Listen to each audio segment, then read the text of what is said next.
তো আমরা noun, pronoun, adjective দেখলাম। তো এখন দেখব ভার্ব। ভার্ব মানে হচ্ছে ক্রিয়া। পার্টস অফ স্পিচ, সেন্টেন্সের যে অংশটাকে ভার্ব বলা হয় সেটা আমরা বের করব। কীভাবে বের করব তার সংজ্ঞা আগে জেনে নেই। যে ওয়ার্ড বা পদ দ্বারা কোনো কাজ সম্পন্ন করা বোঝায় তাকে ক্রিয়াপদ বলে। তো যে পদটা, যে কাজ, যে ওয়ার্ডটাকে দেখে আমরা বুঝতে পারবো যে এই ওয়ার্ডটা আসলে কোনো কাজের জন্য দায়ী বা কাজ সম্পন্ন করতেছে বা হইতেছে, যাইতেছে, খাইতেছে, এরকম যদি কিছু থাকে তাহলে সেটাকে আমরা ক্রিয়াপদ বলবো বা ভার্ব বলবো ইংরেজিতে। তো ভার্ব সাধারণত দুই ধরনের হয়ে থাকে, দুই ভাগে ভাগ করে থাকি। একটা হচ্ছে প্রিন্সিপাল ভার্ব, মূল বা প্রধান বা মূল ক্রিয়া, যেটাকে যে ভার্ব নিজে নিজে কাজ সম্পন্ন করতে পারে তাকে প্রিন্সিপাল ভার্ব বলে। আরেকটা হচ্ছে অক্সিলারি ভার্ব, সাহায্যকারী ক্রিয়া। যে ভার্ব কোনো প্রিন্সিপাল ভার্বের সাথে যুক্ত হয়ে কোনো কাজ সম্পন্ন করে তাকে অক্সিলারি ভার্ব বা হেল্পিং ভার্ব বলে। তার মানে আমাদের একটা ভার্ব, একটা ওয়ার্ড নিজেই যদি কোনো একটা কাজ সম্পন্ন করে তাহলে তার সেটা প্রিন্সিপাল ভার্ব বলবো। কিন্তু সেই ভার্বটা যদি কাজ সম্পন্ন করতে অন্য একটা ভার্বের সাহায্য নয় তাহলে সেটাকে আমরা অক্সিলারি বা সাহায্যকারী ভার্ব বলবো বা হেল্পিং ভার্ব বলবো। সো ভার্ব হচ্ছে দুই ভাগে ভাগ করে ফেলছি আমরা। ক্রিয়ার আরও কিছু ভাগ আছে, সেগুলো আমরা বলি। Transitive verb. ট্রানজিটিভ ভার্ব আমরা ভাগের আগে আমরা দুটো এক্সাম্পল দেখে নেই, যেটা আমরা দেখি নাই। প্রিন্সিপাল ভার্ব যদি হয়, প্রিন্সিপাল ভার্ব এর আমরা এক্সাম্পল দেখি। I am glad.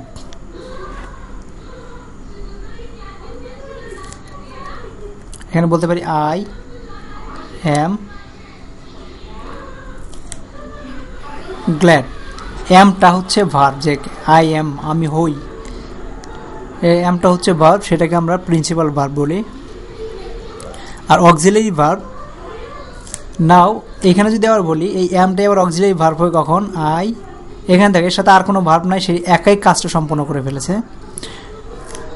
বা এখানে বলতে পারি আই প্লে ফুটবল। প্লে এটা একাই ভার্ব যে কাজটা সম্পন্ন করছে, প্লে ফুটবল। এখানে যদি বলি আই অ্যাম প্লেয়িং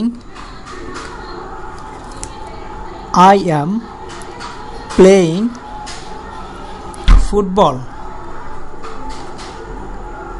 এখানে দেখো প্লে এখানে একাই নিজস্ব ভার্ব, কিন্তু এইখানে এই ফুটবল খেলতেছি এটা বুঝাইতে হলে সে প্লে নিজে সম্পন্ন করতে পারে, তার সাথে আরেকটা ভার্বকে নেওয়া হয়েছে অ্যাম। তো অ্যামটা এখানে হচ্ছে অক্সিলারি ভার্ব, যদিও এখানে অ্যামটা সে প্রিন্সিপাল ভার্ব ছিল, আর কোনো ভার্ব ছিল না বলে, কিন্তু অ্যাম এখানে একা কাজ সম্পন্ন করতে হবে। এইটা আর এইটা দুইটা মিলায় পুরো জিনিসটার কাজ সম্পন্ন ব্যাপ্তি করার চেষ্টা করতেছে। তো এই জন্য অ্যামটা হচ্ছে অক্সিলারি ভার্ব, প্লেইংটা হচ্ছে প্রিন্সিপাল ভার্ব। তো প্রিন্সিপাল ভার্বের সাথে অ্যামটা যোগ হয়ে অক্সিলারি ভার্বটা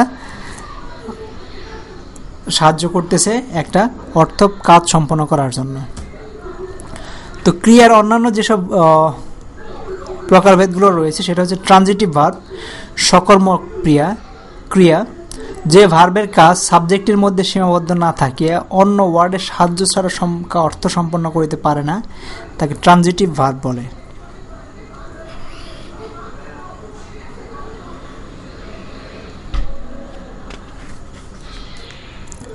তো ট্রানজিটিভ ভার্ব হচ্ছে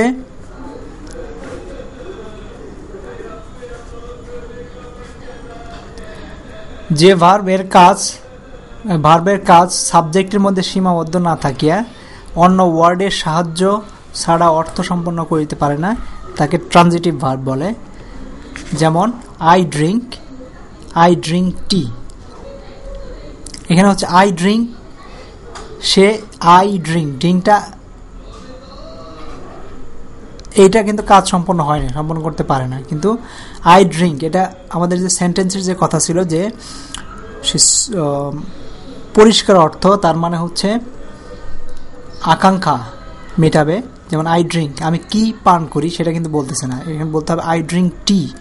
তখন কিন্তু আই ড্রিঙ্ক টি, তখন এটা ট্রানজিটিভ সকর্মক ক্রিয়া হয়ে গেছে। ট্রানজিটিভ আই ড্রিঙ্ক টি কথাটা লিখতে হবে। তারপর ইনট্রানজিটিভ ভার্ব, অকর্মক ক্রিয়া। যে ভার্বের কাজ সাবজেক্টের মধ্যে সীমাবদ্ধ থাকিয়া অন্য কোনো ওয়ার্ডের সাহায্য ছাড়া অর্থ সম্পূর্ণ করিতে পারে তাকে ট্রানজিটিভ ভার্ব বলে। যেমন দ্য গার্ল সিংস, তার আর কোনো সাহায্যের দরকার নাই, সে নিজে নিজেই সম্পন্ন করতে পারতেছে, দ্য গার্ল সিংস। দেন হচ্ছে ফ্যাক্টিটিভ ভার্ব, প্রয়োজক ক্রিয়া। কোনো ট্রানজিটিভ ভার্ব যখন অবজেক্ট থাকা সত্ত্বেও অতিরিক্ত ওয়ার্ডের সাহায্য ছাড়া অর্থ সম্পূর্ণ করতে পারে না, তখন তাকে ফ্যাক্টিটিভ ভার্ব বলে। যেমন উই ইলেক্টেড হিম, এখানে হিম অবজেক্ট আছে, এখানে সাবজেক্ট আছে, ইলেক্টেড ভার্ব আছে, কিন্তু সম্পূর্ণ বাক্য সে উপস্থাপন করতেছে। উই ইলেক্টেড হিম, আমরা তাকে নির্বাচন করেছি, কিন্তু কিসের জন্য নির্বাচন করেছি সেটা কিন্তু বলতেছে না। সেই বাক্যের কিন্তু সেই প্রপার্টিগুলো পরিষ্কার অর্থ কিন্তু হচ্ছে না, তার জন্য উই ইলেক্টেড হিম ক্যাপ্টেন। তো এই ক্যাপ্টেনটা, ইলেক্টেড হিম ক্যাপ্টেন, এটা কিন্তু অবজেক্ট, যেখানে বলছে ভার্ব ট্রানজিটিভ ভার্ব যখন অবজেক্ট থাকা সত্ত্বেও অতিরিক্ত ওয়ার্ডের সাহায্য ছাড়া অর্থ সম্পূর্ণ করতে পারে না, তখন তাকে ফ্যাক্টিটিভ ভার্ব বলে। যেমন এইটা ভার্ব আছে কিন্তু সম্পূর্ণ করতে পারে না, তার জন্য আমাদের ক্যাপ্টেন লেখাটা আনতে হয়েছে, অতিরিক্ত অবজেক্টের উপর অতিরিক্ত একটা লেখা আনতে হয়েছে। তো এই জন্য এটাকে, এই ভার্বটাকে ফ্যাক্টিটিভ ভার্ব বলে। নেক্সট হলো কম্পুলেটিভ ভার্ব বা সংযোগ ক্রিয়া। যে সমস্ত ট্রানজিটিভ ভার্বের পরে অন্য শব্দ না বসাইলে অর্থ সম্পূর্ণরূপে প্রকাশ পায় না, তাকে কম্পুলেটিভ ভার্ব বলে। মানে ভার্ব আছে, কাজ করতেছে, কিন্তু তারপরে আরেকটা পুরো অর্থ সম্পূর্ণ করার জন্য, প্রকাশ করার জন্য তাকে আরেকটা ভার্ব নিয়ে আসতে হয়, তাদের কম্পুলেটিভ ভার্ব বলে। তো আরেকটা আছে রিফ্লেক্সিভ ভার্ব, আত্মবাচক ক্রিয়া। ট্রানজিটিভ ভার্বের সাবজেক্ট এবং অবজেক্ট যদি একই ব্যক্তি বা বস্তু বলে, তখন তাকে রিফ্লেক্সিভ ভার্ব বা আত্মবাচক ক্রিয়া বলে। হি ফ্যান্স হিমসেলফ, সে নিজেকেই পছন্দ করে, নিজেকে পছন্দ করে, এটা হচ্ছে রিফ্লেক্সিভ ভার্ব। আরেকটা হচ্ছে রেসিপ্রোকাল ভার্ব, পারস্পরিক ক্রিয়া। যেমন ট্রানজিটিভ ভার্ব সেন্টেন্সের সাবজেক্ট এবং অবজেক্টের মধ্যে পারস্পরিক ক্রিয়া প্রতিক্রিয়া অর্থ প্রকাশ করে, তাকে রেসিপ্রোকাল ভার্ব বলে। যেমন আরেকটা আছে ইমপার্সোনাল ভার্ব, নৈবৃত্তিক ক্রিয়া। ইমপার্সোনাল, ইট কোনো ভার্বের সাবজেক্ট হলে তাকে ইমপার্সোনাল ভার্ব। যেমন it has been raining since morning, যেমন রেইনিং একটা ভার্ব, কিন্তু ইটটাকে নিয়ে আসা হয়েছে, যেমন ইমপার্সোনাল নেট করে ফেলা হয়েছে, নৈবৃত্তিক করে ফেলা হয়েছে, it has been raining since morning. তো এরকমকে আমাদের ইমপার্সোনাল ভার্ব বলে। কজেটিভ ভার্ব, কারণসূচক ক্রিয়া। কোনো ভার্বের সাবজেক্ট যদি নিজে সরাসরি কাজ না করে অপরকে কাজ সম্পন্ন করে, তখন তাকে কজেটিভ ভার্ব বা কারণসূচক ক্রিয়া বলে। যেমন আই ফ্লাই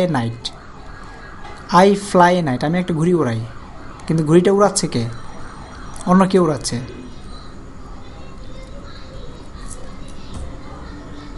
যেমন কগনেট ভার্ব, এক জাতীয় ক্রিয়া। যখন কোনো ট্রানজিটিভ ভার্ব তার সমজাতীয় নাউনকে অবজেক্ট রূপে গ্রহণ করে, ট্রানজিটিভ রূপে ব্যবহার হয়, তখন তাকে কগনেট ভার্ব বা এক জাতীয় ক্রিয়া বলে।